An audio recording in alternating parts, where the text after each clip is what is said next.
एक छोटा लड़का एक गर्म रॉड लेकर दरवाजे तक जाता है। उसने एक लंबी स्टील की सुई तैयार की। उसने सीढ़ियों को डामर से रंग दिया। उसने दरवाजा पर पानी छिड़क दिया। उसने फर्श को खिलौनों से भर दिया। फिर 40 मीटर ऊपर ट्री हाउस में चढ़ गया। वो एक शीट में ग्लू लगाने लग गया। वो एक पंखे को आगे तक लाता है। सब कुछ तैयार है। वो अब डिनर टेबल में बैठ गया। वो अब घड़ी देखने लगता है। दो बेवकूफ चोरों ने मौके पर कदम रखा। वो गन उठाता है। वो गोली से भरी हुई है। लड़का कहता है कि मैं तुम दोनों को सबक सिखाता हूँ। जब दोनों चोर दरवाजे में पहुंच गए, एक बंदूक दरवाजे से बाहर आती है।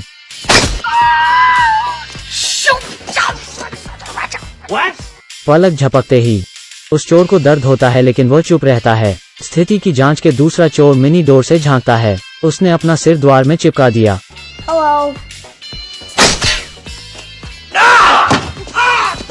अब दोनों चोर परेशान हो गए हैं, इसलिए उन्होंने उसे दोनों तरह से पकड़ने का फैसला किया। उन्होंने सोचा कि वो लड़का घर में अकेला क्यों है। पूरा परिवार घर से बाहर है। नतीजतन वो घर में गलती से छूट गया है। उसके माता पिता को विमान में पता चला कि वो अपने बेटे को घर में भूल आए हैं। वो दोनों बहुत परेशान हो जाते हैं। लड़का जब उठता है तो अपने आप को घर में अकेला पाता है। उसे अपने मम्मी को याद करता है।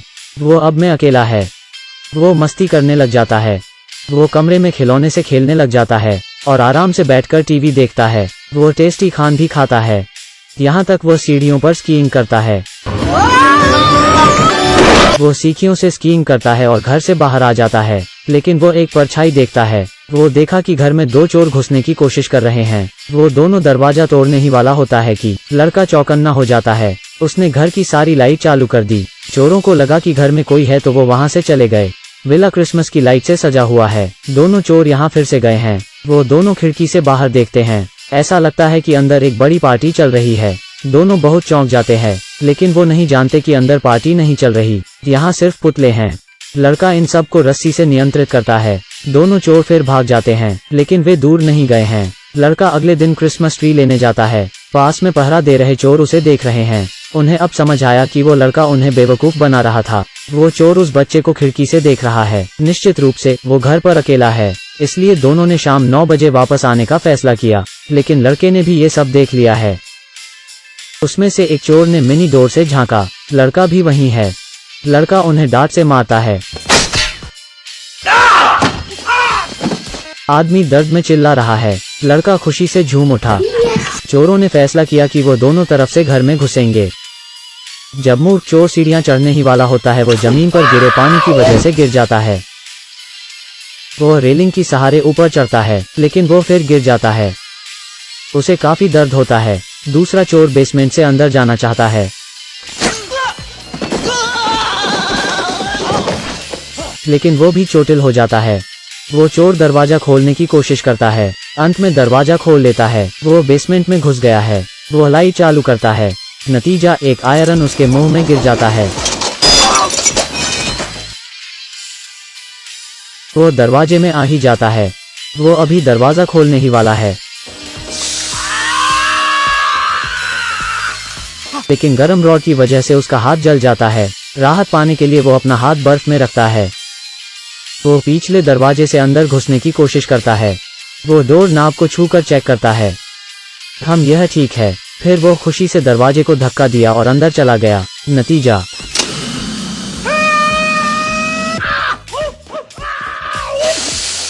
उसका बाल पूरा निकल जाता है। दूसरी ओर वो चोर ऊपर चढ़ने की कोशिश कर रहा होता है, लेकिन डामर की वजह से उसके पैर फंस जाते हैं। उसके जूते डामर में चिपक जाते हैं, तो वो नंगे पांव ही चढ़ने की कोशिश करता है। दूसरे चोर को काफी गंभीर चोटें आई हैं, लेकिन बेवकूफ चोर आखिरकार घर में घुस गया। उसने दरवाजा खोला और पंखे की वजह से मुर्गे के सारे पंख उस पर चिपक जाते हैं। सौभाग्य से दोनों चोर मिल जाते हैं। 8 साल के इस बच्चे से ही हार गए हैं दोनों चोर। जब दोनों उसे पकड़ने के लिए ऊपर गए, नेथन ने बाल्टी नीचे फेंक दी। वो बाल्टी उनमें से एक चोर को लग जाती है। दूसरा चोर उसकी बेवकूफी में उसे चिल्लाता है, लेकिन इतने में ही बाल्टी उसे भी लग जाती है। चोर के सुनहरे दांत टूट जाते हैं। स्मार्ट नेथन अभी भी उनके लिए जाल बिछा रहा है। वो जल्दी से फोन डायल करता है। चोर अभी भी उस बच्चे को खोज रहे हैं। चोर बच्चे के लगाए हुए जाल में फंसकर गिर जाता है। नेथन वहां से भागने की कोशिश करता है, लेकिन कर्ली बालों वाले चोर ने उसे पकड़ लिया। 8 साल के इस बच्चे के साथ खिलवाड़ करने की किसी की हिम्मत नहीं। वो वहां रखे खिलौनों में गिर जाते हैं। नतीजतन कुछ भी चोरी नहीं हुआ।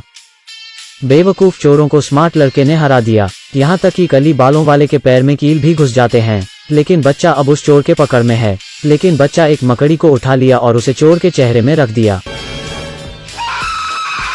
लड़का मौके का फायदा उठाते हुए जल्दी से भाग गया। वो ऊपर एटिक में आता है। वो रस्सी और हुक की मदद से भाग जाता है। इस समय मकड़ी मूर्ख बलवान से दूर भाग गई और दूसरे चोर के ऊपर आ गई। मकड़ी को मारने के चक्कर में उसने अपने साथी को ही मार दिया। मूर्ख को इससे चोट लग जाती है। उन्होंने बच्चे को पकड़ने के लिए दौड़ लगाई। लड़का ट्री हाउस में आ जाता है। दोनों उसे पकड़ने में असफल हो गए हैं। लड़का उन्हें चैलेंज करता है, आओ मुझे पकड़ लो। बेशक दोनों नहीं कर सकते। चोर उसे पकड़ने के लिए रस्सी के सहारे या रहे हैं, लेकिन होशियार बच्चा एक बड़ी सी कैंची निकालता है। वो उस रस्सी को काट देता है। दोनों तुरंत गिर पड़े।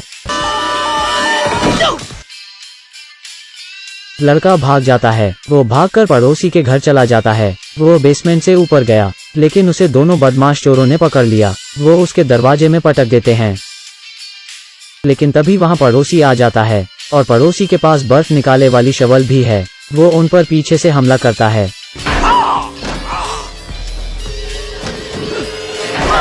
लड़का भी चौंक जाता है, उसे बचा लिया गया है। पड़ोसी उसे वहां से बचाता है।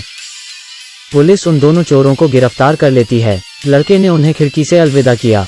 अगले दिन जब वो उठा, उसे बहुत सारे क्रिसमस का उपहार मिलता है। उसे लगा कि उसकी माँ वापस आ गई है। वह नीचे भागकर जाता है, लेकिन उसकी माँ वापस नहीं आई है। वो बहुत निराश हो जाता है। तभी उसकी माँ वापस आ गई। बच्चा अपनी माँ को देखकर खुशी से रो दिया। दोनों माँ बेटा गले लगते हैं। उन दोनों को अंत में परिवार का महत्व समझ आया है। इस समय उसके पापा भी भाई बहनों के साथ वापस आ गए। छुट्टी जल्दी खत्म हो गई। परिवार ने खुशी खुशी क्रिसमस का आनंद लिया। सब लोग काफी खुश हैं। तो यह रही आज की कहानी। लाइक, फॉलो और शेयर कीजिए।